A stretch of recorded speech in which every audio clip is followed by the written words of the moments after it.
Hello, I'm Marc Kantor, the founder of South Florida Intervention for Drug and Alcohol Addiction, the author of How to Do an Intervention, a step-by-step guide for parents, and the host of this YouTube channel, Recovery Talk. If you're new to this channel and want to stay up to date on all things recovery, please hit subscribe now. Today, I have the honor of introducing Jerry Moe, the founder and national director of the Hazelden Betty Ford Children's Program. This program is one of its kind, which works with children 7 to 12 years old to help them understand that their parents' addiction is not their fault. Jerry is the author of several books, including Through a Child's Eyes, Understanding Addiction and Recovery, and several awards, including one which states, and I quote, significantly improving lives of children of alcoholics in the United States and around the world. Jerry, thank you for taking the time to have this talk with me. This is really great. I was looking forward to having you. So. Marc, I'm delighted to be with you today. Thank you so much for the opportunity. It's a real honor for me, especially being a Betty Ford graduate. And my daughter was in came to your program in 2012, and we did the family program. So we're big fans. So I want to ask you. I spent some time yesterday. I've known a bit about you. I've known a bit about the children's program. I'm a huge fan of it. But I really dug in yesterday. I did some reading and listened to some podcasts that you were on and some stuff. But the most striking thing for me was watching the video on the Hazelden Betty Ford website, and in which you say that you would have given anything to come to this program when you were a little boy. Why? Tell me what that's a powerful statement. What drives that? Well, it's certainly true.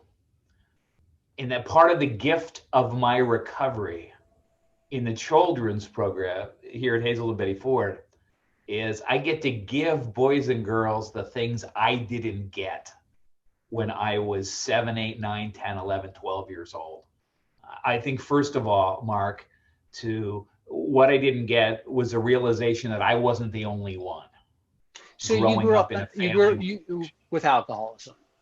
Yeah, it's funny. So many boys and girls to this day, Marc, believe they're the only one. Mm-hmm. When ironically, we're talking today of somewhere between 1 out of every 3 and 1 out of every 4 boys and girls across the United States is growing up in a family where they love someone who's been hurt by this insidious disease. I wish somebody could have told me that it wasn't my fault. That in my particular case, it was with my dad, and that my dad's alcoholism I had nothing to do with. I wish somebody could have explained that, he had this disease even before I was born, and there was nothing possible for me to do to make him stop, even though I tried valiantly and in a long-term kind of way, just again and again. I wished I could have been with other boys and girls going through the same experience. So then I would understand that feeling guilty was normal. It was okay. Feeling scared when a weekend was about to come up. Feeling embarrassed when my dad would show up at one of my sports games because I wasn't sure about how he was going to act. And I wished I could have learned some self-care strategies, because I think when the disease is active, that's why we call it a family disease. Everybody gets focused on that disease to a large extent. And really isn't taking care of one another. But, there's another part to this. Let me just explain real briefly. And that, I ended up getting help when I was 14. So I was 14 years old. And all of a sudden, through a couple of miraculous events guided by my higher power, no doubt about it, I ended up in 12-step programs. So here I am as a teenager, in a group with other teens going through that same experience. So was that Alateen or?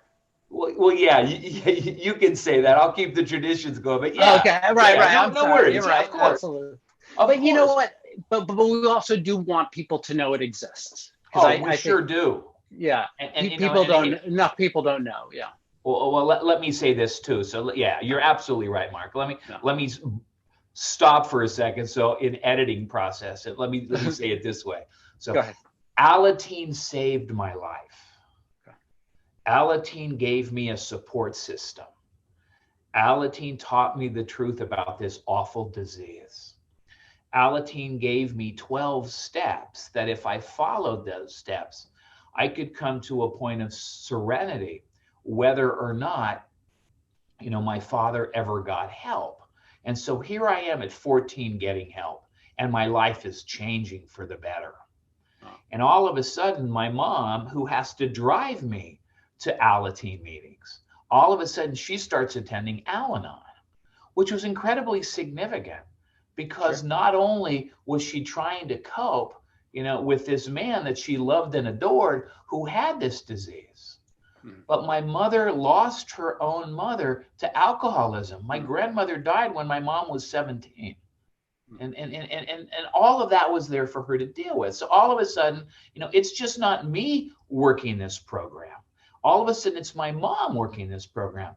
And while there's family disease, Mark, as well as anybody, there's also family recovery. Yes, there is. So we're starting to work this. And then the big miracle about a year later, and it's fascinating. I mean, all the great work you do with interventions. And all of a sudden, my mom and I are allowing my dad to experience the natural consequences of his disease. And all of a sudden, he asks for help. And so, by the time I'm 16 years old, I'm living in a recovering family. And certainly wasn't perfect, but we were close. And we had intimacy, and we didn't have to tiptoe around each other, that we really cared, and we were all really growing individually. But then we were also growing spiritually as a family. And so I always knew, Mark, that I wanted to work with kids. So I thought, I'll be a teacher. Teaching would be a perfect profession for me. But then one day, at about the age of 20, I'm shaving of all things. And I had this profound moment. I call it a spiritual experience. Right. I mean, that's my take on it. A God moment. Exactly. Yeah. And I'm looking in the mirror, and what hit me in a really profound way was how incredibly blessed I am. How come I got this gift of recovery? My older sister wasn't getting it. My older brother wasn't getting it. They were off living their own lives with their own families, in marriages and with kids. And so I realized profoundly, wow, what a gift. And so as I was embracing that, there was another part of me that said, but you know what? As great as it is, and I love it, and I'm thankful, how about if somebody would have helped me when I was 7? Right. Or 9 or 11. And so that was really the impetus. So all of the things that I got as a teenager that were incredibly helpful. Boy, children shouldn't have to wait until they're teens. Yeah. Well, no, absolutely. And I want to just circle back to 2 points you made that I think are very important. And one is how, by your mom going to Al-Anon and you Alateen and you working on growing yourselves, it brought your dad in. I think a lot of families, especially parents, are kind of perplexed at the idea that they're going to start doing work themselves, and and then as a result of their work, their child's behavior or their husband's behavior is going to change. It's a little bit heady, but when you've experienced it the way you and I have, it's absolutely true. And I liken it to, the 3 pieces of a fire. There's flame, there's starter, there's oxygen, and there's fuel. But when you take oxygen away, it dies, as does the disease. But what I also wanted to, talk about and ask you about from your story is the idea of traumatic childhood experience and how, that's what the child is living with an alcoholic. It's just not somebody who's drinking. They could be raging. They're controlling. Could be all kinds of things, and untreated, what happens with that child? So many things happen, when you have that unresolved trauma, and I like to call it a spiritual wound, a deep psychic, spiritual wound that if it's not addressed, if it's not recognized, if it's not addressed, if the person doesn't have an ability to work through that experience and all of the feelings and all of the pain that go with it, and if the person doesn't have an opportunity to learn new skills and new means to take care of themselves, I think what we see are a whole lot of behaviors where the disease gets perpetuated. Gosh, I speak at a lot of treatment centers all over the place. I get invited, come and do a talk. And when I'm in front of people in recovery from their own substance use disorder, Mark, about 10 minutes into the presentation, I ask how many of them grew up with this. Yeah. And in the extraordinary number of hands that go up. But I think we limit it if I only look at it from that way, because I think that what happens is so many boys and girls grow up with alcoholism. And maybe when they're older, they don't necessarily drink. So the alcohol might not be there, but the ism is still there. The ism, the disease is that there. all these other kind of compulsive, self-defeating behaviors that really get in the way of people being able to be all that they're capable of being, and to be in an environment where they can really thrive and have wonderful relationships, the ability to relax, to do self-care, to have fun. So and often perhaps avoid a years of alcoholism and drug addiction themselves. Absolutely, that also can happen, most definitely. And to just be hounded by mental health issues that have never been depressed, that have never been expressed, that have never been dealt with. Let me say that part again.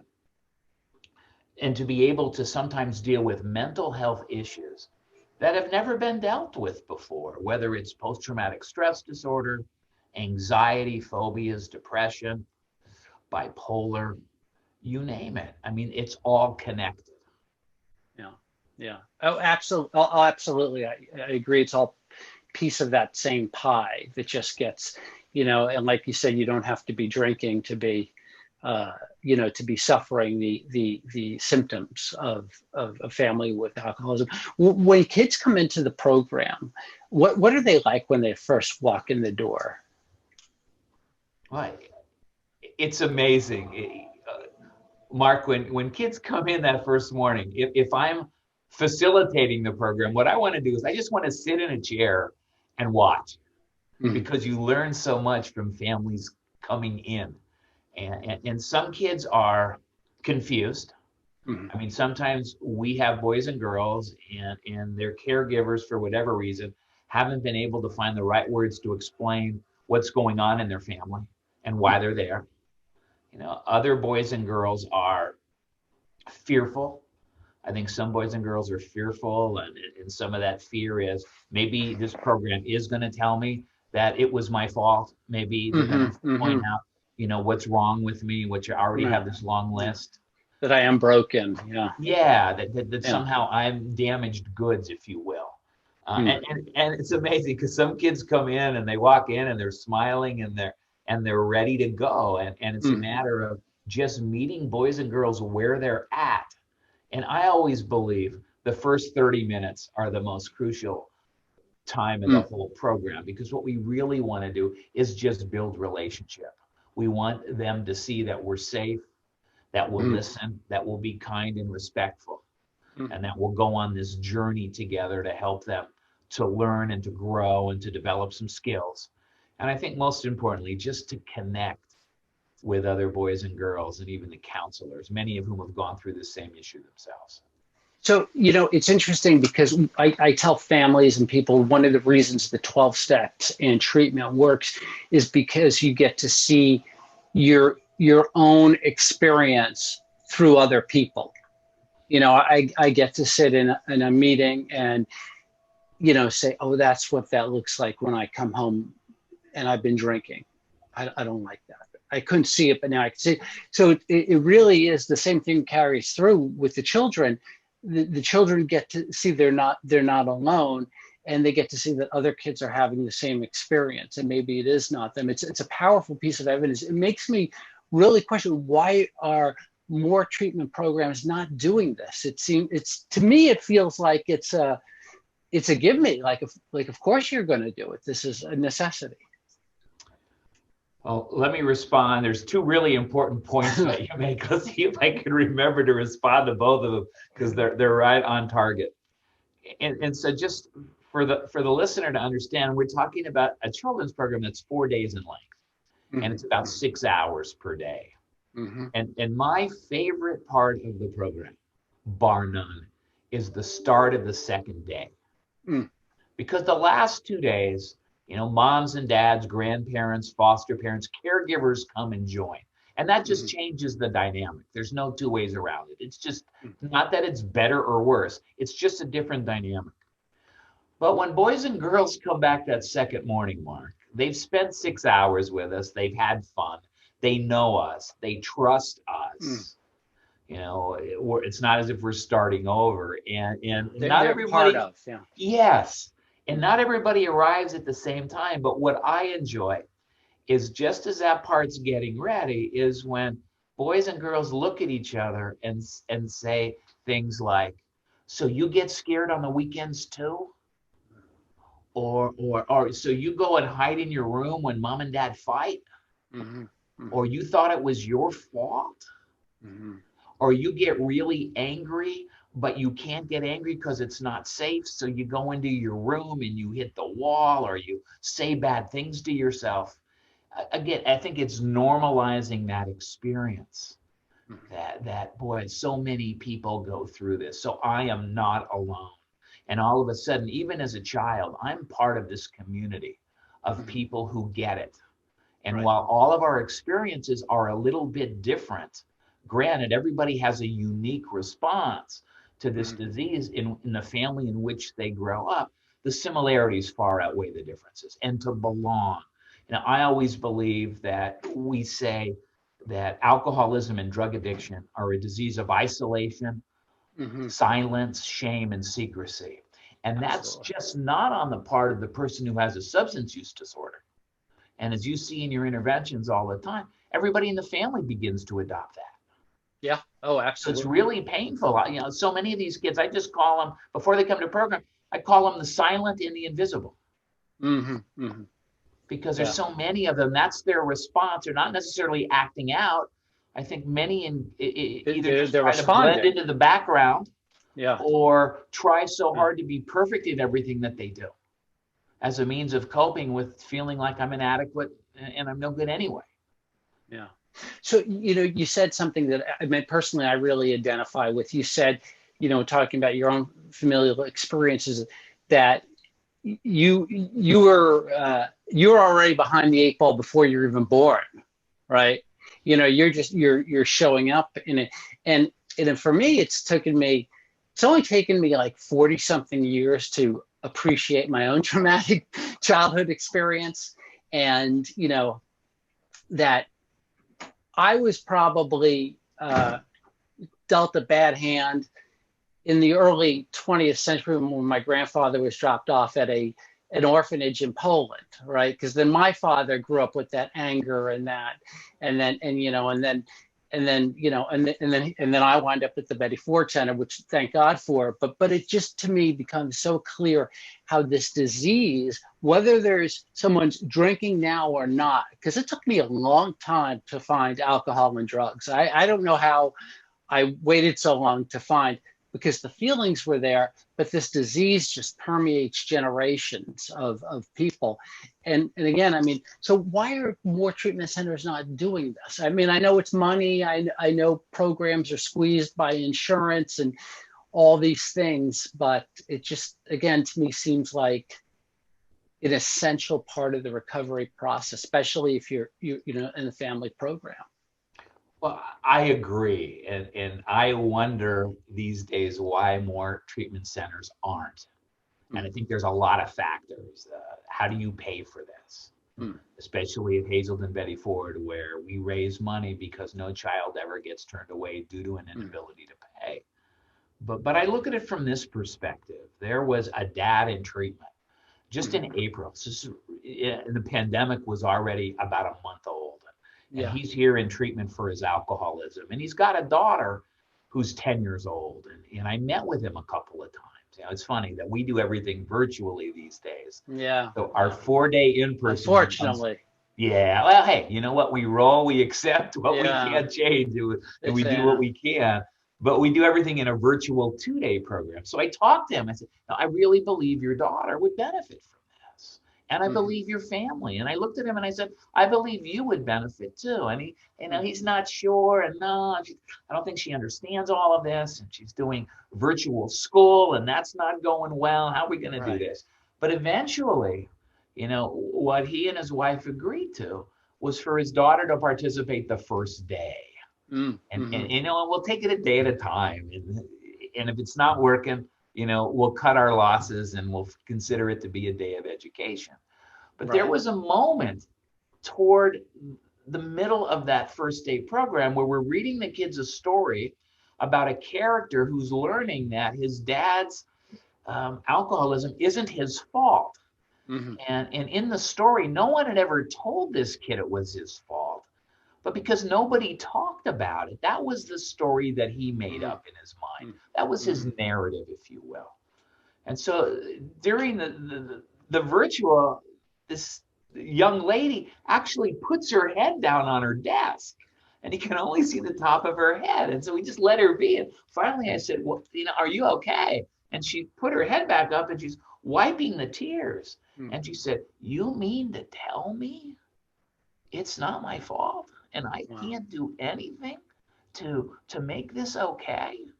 And the amazing thing, Mark, is about Wow. 3.5 weeks later, I get a call from the dad who, has finished treatment residentially and is now back home doing virtual intensive outpatient. He Mm-hmm. says, I got to tell you something.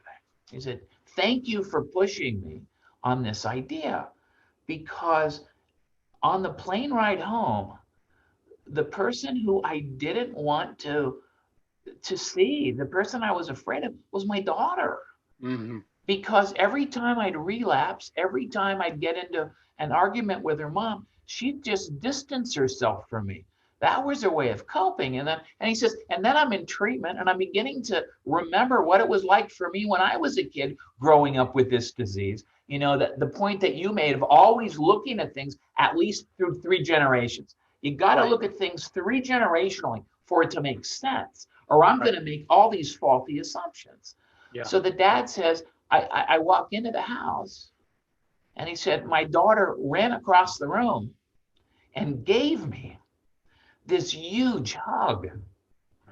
And he says to me, Mark, on the phone, I can't remember the last time she hugged me like that. Wow. And she wouldn't let me go. Oh. And then when she did, she backed up a couple steps and said, Daddy, I am so proud of you. Thank you for going to get help. Yeah. Now I understand. Yeah. And the Yeah. dad concluded the conversation with, you know what? On hearing that, on seeing her, he said, today I'm able to let go of a little bit more of the guilt and the shame Mm. about how this disease has affected her because now she's part of the solution. So in Mm. that particular case, Wow. I want to not just think about how it helped that young lady, look how it helped her father. Yeah. Yeah. And when That's we such do a programs like this, powerful everybody in the story. family benefits. Yeah. Yeah. No, absolutely. That is such a powerful story, and just so identifiable with so many people, and you know, so and thanks for sharing that with me. Let's see if I'm missing any questions. You know, so um, so I think we covered everything traumatic childhood experience and all that stuff in our own personal journeys. And, I'm just, I'm just so grateful to you for what you're doing. And I can see for me, and I'm further along than uh, other people in terms of my understanding of this disease, and obviously so are you. But to me, it makes perfectly good sense. Where in the continuum does this fit? Yeah. Well, yeah, just to add one other point that I think is important that I didn't say before, Mark. is that when boys and girls begin to deal with some of those painful losses in their lives, when boys and girls begin to deal with, some of the traumatic experiences, we'd be foolish to ever think that a 4-day children's program is going to take care of everything. I look upon it as opening a door and maybe opening a couple of windows, and boys and girls feel safe and they trust us and they begin to share that stuff. And then we look upon, do they need a continuing care recommendation? And we'll get, for a child, for a parent, for the family, we'll get that. But hopefully one of the seeds that we've planted is for children is when I'm feeling bad about myself, when I'm remembering this incredible dilemma that happened, or as I face a new dilemma today, whether it's with bullying or dating as I get to be a teen, or social media, or any of those things. Yes, it's okay for me to ask for help. Yeah. That I can find safe people in safe places to help me. So I don't have to all button up like this with the disease, but I can realize there's people out in the world that can help me. And we all as humans struggle with all the different challenges that we face. It's different for all of us. Think about all the challenges around COVID-19 that everyone's dealing with these days. So let me ask you a question. Since starting this program, I mean, there's been obviously a huge increase in technology. In fact, when I was at Betty Ford in 2004, I think I still had a BlackBerry, which was pretty limited technology. And then around 2007, I think the first iPhone came out. I mean, that has got to play a role in what children are experiencing. And I when I'm out and I like to bike in the afternoons, and I see moms with strollers or dads with strollers, and they're pushing the stroller, but their face is in the screen. And look, I'm guilty too. I'm no better. The only difference with me is my kid now is old enough; she's got her own phone. But that's got to be playing a role on the kids too. That component of and the kids are getting these things so young too. Oh, it does, and I am guilty as well, in full disclosure and honesty. But it's teaching our kids when they're young how to disconnect from that, how to disconnect from that bombardment of information and that bombardment of negative messages, and I'm not good enough, or what's wrong with you, and to be able to have time to just do self-care. And to be able to read a book, to be able to go out, with your family and take a walk in nature, to have a meal together that hopefully is technologically free. Right. And so in all of this, so important that we teach kids to disconnect. But Marc, that our kids, our grandkids don't do what we say, they do what we do. What we do. Exactly. And do I need to pause sometimes and just put that device in a drawer for a couple of hours? Or do I need to have a day, which I try to do, just to have a day? If it's not once a week, it's once every other week. I just stay off it the whole day. And just go and do other things. Yeah. Well, I need to get better at that. Just that one. I need to get better at that. I just want to, and with one more comment. So I was there in 2004, and we didn't bring my daughter to the children's program till 2012. So I guess she was 10 years old at the time, because she's going to turn 18 in about a week or so. And I was there for reunion weekend in November, and we were talking in the bookstore, and he said, "Hey, did your daughter go through the children's program?" And I said, "Nah, she was 2 years old when I left for treatment. In fact, I left for treatment a couple of days after her second birthday." And you said to me, "So she doesn't live with an addict now?" And I said, "No, she lives with an addict now." Yep, true. And then we brought her, and it really was a powerful experience. And she still has her little Beamer doll, and so sure. Yeah. But anyway, I'm great. Go ahead. What a gift. What a gift you gave her. I mean, first of all, the gift of your own recovery. And I can't tell you how huge that is. And granted, I was older than your daughter. I mean, look at the benefit. She was only 2 when you got Yeah. sober. My Yeah. goodness.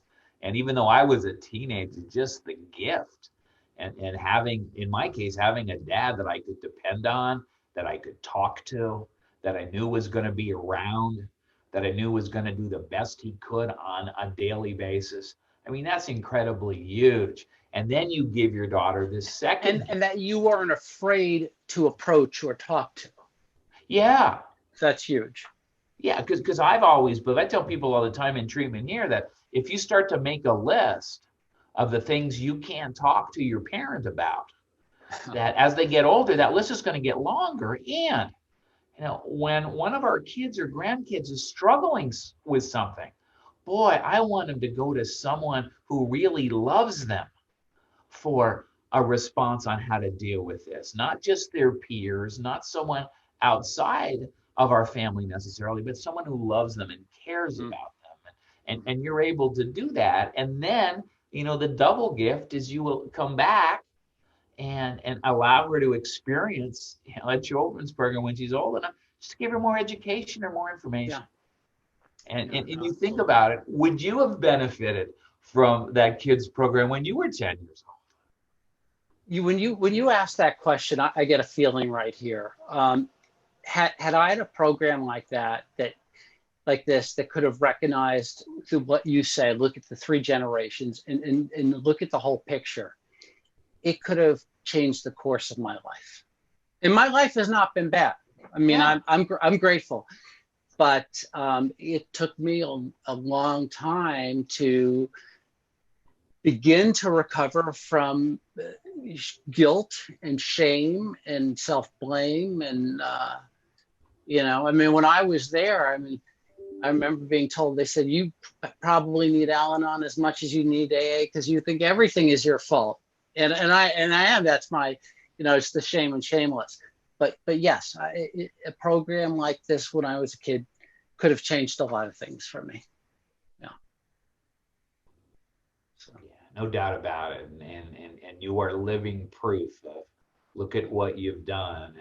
And I think these days in the treatment world, and sometimes in the recovery world, Mark, we look at how this disease has harmed the people we love. And there's no doubt about it. You think about how you've been harmed. I shared with you a little bit about my story of ways that I was harmed as a little kid. But I don't think we spend an equal amount of time looking at how recovery can enhance the health and well-being of everyone in that family and that family in toto. And so, and that's just so important. Yeah, it is.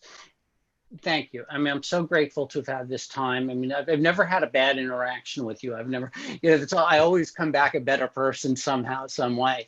And thank you for doing what you're doing. And, I just wish there would be more of it. And we should begin that conversation. How do we spread this very early intervention to more families in need, because the number of families in need is growing precipitously every day. So, well, let's have another conversation sometime, Mark, and that's exactly the first thing we'll tackle.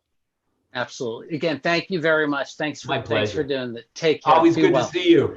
Same here. Always good to see you as well. Bye-bye. Love to the family. Thank you. Bye-bye.